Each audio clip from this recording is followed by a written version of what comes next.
காவேரி வந்து வீட்டுக்கு வந்தோடனே எல்லாருமே ரொம்ப சந்தோஷமாக வந்து பார்த்துட்ருக்காங்க. காவேரி விஜய் ஒன்றா இறங்குறத பார்த்துட்டு தாத்தா ரொம்ப சந்தோஷப்படுறாரு. ட்ரிப்பெல்லாம் எப்படிமா இருந்தது அப்படின்னு சொல்லிட்டு கேட்டுட்டு சொல்லிட்டுருக்காரு. அப்போ வந்து சொல்கிறாங்க, காவேரி ரொம்ப நல்லா இருந்தது அப்படி சொல்கிறாங்க. விஜய் ஏதாவது பண்ணானம்மா, அவனுக்கு ஏதாவது பிரச்சனையா அப்படின்னோடனே அதெல்லாம் ஒன்றுமே இல்லை அப்படி சொல்கிறாங்க. இல்லைம்மா 4 வருஷத்துக்கு அப்புறம் அங்கே போயிருக்கான், அதனால தான்மா கேட்டேன் அப்படி சொல்லிட்டு தாத்தா சொல்கிறேன். எனக்கு எல்லாம் தெரியும் தாத்தா, அவர் எல்லாத்தையும் என்கிட்ட சொன்னார். உண்மையிலேயே அவர் எல்லா பாரத்தையும் வந்து இறக்கி வச்சுட்டு வந்திருக்காரு. இப்போ ஃப்ரீயாக தான் இருக்கார் மைண்டு அப்படி சொல்கிறாங்க. நிச்சயமா மாமா அப்படின்னு சொல்லிட்டு தாத்தாவும் சந்தோஷப்படுறாரு. அடுத்து வந்து காவேரி என்ன பண்ணுறாங்கன்னா, நான் சூப்பரான ஒரு சமையல் பண்ண போகிறேன் அப்படின்னு சொல்லிட்டு யோசிக்கிறாங்க. உடனே காவேரி வந்து சமையல் டிஷ்ஷெல்லாம் செமையாக பண்ணுறாங்க. நல்லா நான்வெஜ்லாம் நிறைய பண்ணுறாங்க. இங்கே பாருங்கள், கிரில் சிக்கன் பண்ணியிருக்கேன், எப்படி இருக்குன்னு பாருங்கள் எல்லாரும் சொல்லிட்டு வீட்டில் எல்லாருக்குமே சமைச்சு போடுறாங்க. உடனே வந்து எப்படி இருக்குன்னு தெரியலையே சொல்லிட்டு விஜய் வந்து எடுத்து சாப்பிட்றாரு. ரொம்ப சூப்பராக பண்ணியிருக்கேன் அப்படின்றாரு. எல்லாருமே பாராட்டுறாங்க.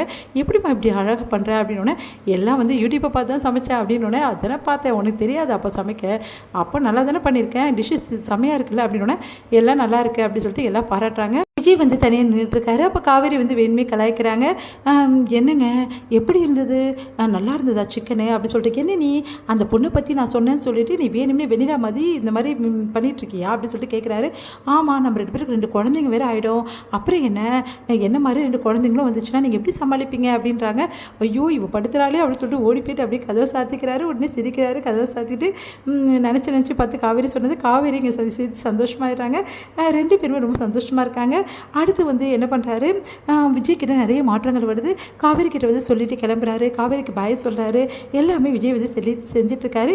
இதெல்லாம் பார்க்கும்போது காவேரிக்கு ரொம்ப சந்தோஷமாக இருக்குது. அதே மாதிரி தாத்தாவும் ரொம்ப சந்தோஷப்பட்டு இருக்காரு. அது கங்கா என்ன பண்ணுறாங்க, சாரதா கிட்ட சொல்கிறாங்க, இந்த மாதிரி வந்து எங்களுக்கு ஆர்டர் கிடைச்சதால நாங்கள் வந்து கடையை நல்லா விரிவுபடுத்தணும், அதே மாதிரி வந்து இந்த வீட்டை காலி பண்ணிட்டு பெரிய வீட்டுக்கு போகணும், இதுக்கெல்லாம் பணம் வேணும், நீ வந்து காவேரி கிட்ட வந்து பணத்தை வாங்கி கொடுமா அப்படின்னு சொல்லிட்டு கேட்குறாங்க.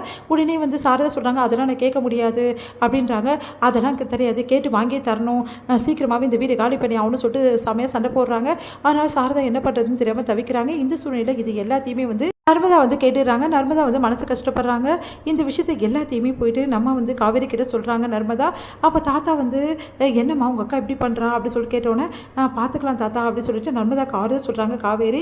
நீ கவலையே படாத, அக்கா அப்படி தான் பேசுவா, ஆனால் கண்டிப்பாக வந்து அக்கா காலி பண்ண மாட்டா, எனக்கு ரொம்ப பயமாக இருக்குக்கா, உன்னை விட்டு பிரிஞ்சுடுவோன்னு சொல்லிட்டு நர்மதா ஃபீல் பண்ணுறாங்க.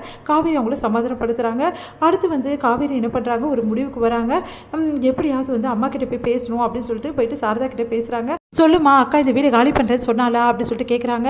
அது வந்துடி அப்படி சொன்னோன்னே, சொல்லுமா என்ன நடந்தது அப்படின்னு. இல்லடி, அவள் வந்து புதுசாக ஆர்டர் வாங்கியிருக்கா, அதனால் கடையை வந்து விரிவுபடுத்துகிறோமா, அதே மாதிரி இந்த வீட்டையும் காலி பண்ண சொல்கிறா, அதான் எனக்கு ஒன்றும் புரியலடி அப்படின்றாங்க. சரிம்மா, அதுக்காக வந்து அக்கா எதுக்கு உடனே காலி பண்ண சொல்கிறா, நீ சொல்லு அக்கா கிட்ட, இதுக்கப்புறம் வெளியெல்லாம் வீடு பார்த்தா நிறைய வாடகை கேட்பாங்கம்மா அப்படின்னு நானும் சொல்லி பார்த்தா அவர் எங்கே கேட்குறா அப்படி சொல்லிட்டு இருக்காங்க. உடனே பாட்டி வந்து, அது மட்டுமா பண்ணுறா, உங்ககிட்ட இந்த காசை வாங்க சொல்கிறாடி, பாவம் சாரதா கேட்க முடியாமல் தவிக்கிறா அப்படின்னோடனே, நிஜமாவாம்மா அப்படின்னு. ஆமாடி, என்ன பண்ணுறதுன்னு தெரியல அப்படின்னோடனே, சரிம்மா நீ கவலைப்படாத, என்னால் எவ்வளோ முடியுமோ அவ்வளோ நான் எடுத்துகிட்டு வந்து தரேன் அப்படின்னு சொல்லிட்டு காவேரி சொல்லிட்டு வராங்க.